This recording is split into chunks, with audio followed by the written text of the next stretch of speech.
नरेंद्र मोदी जी के नेतृत्व में उन्होंने और उनके विभाग ने इस जैविक ईंधन के इस आह्वान को स्वीकार करके जो नीति बनाने का निश्चय जाहिर किया है वो देश के भविष्य के इतिहास के लिए बहुत उपयोगी है और विशेष रूप से जो गांव, गरीब, मजदूर और किसान हैं, जो ट्राइबल्स हैं, उन क्षेत्र के सामाजिक आर्थिक विकास के लिए एक मील का पत्थर होगा। इतना बड़ी सोच उन्होंने दिखाई है। मैं उनको हृदय से बहुत बहुत धन्यवाद देता हूं और उनका अभिनंदन करता हूं। हमारे देश में जो अनेक समस्या है उसमें से हमारी सबसे बड़ी समस्या है पोल्यूशन की। आप दिल्ली वालों को ये बताने की आवश्यकता नहीं है कि यहाँ पोल्यूशन के कारण हमको कितनी तकलीफ होती है। हमारे स्वास्थ्य में अनेक बीमारियां इसलिए होती है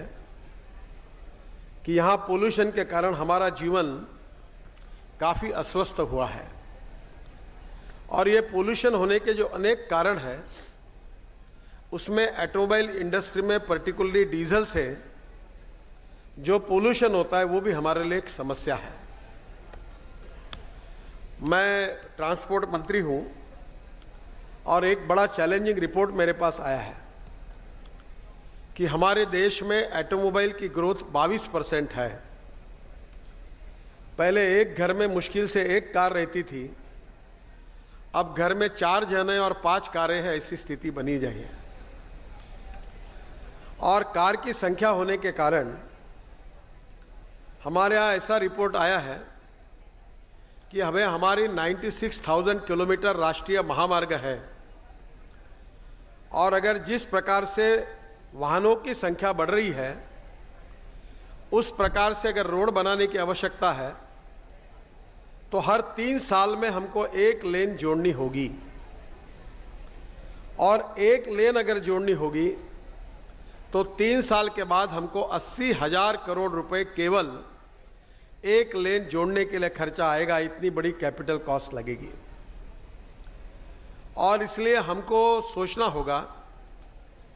कि हमारे देश के पर्यावरण के भी दृष्टि से और देश के हित के दृष्टि से हमको पब्लिक ट्रांसपोर्ट इसका प्राधान्य से विचार करना होगा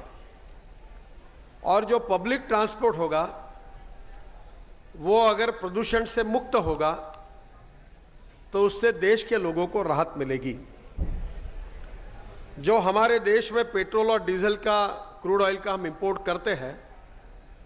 वो करीब 7 लाख करोड़ रुपए का हमारा देश का फॉरेन एक्सचेंज इसमें जाता है।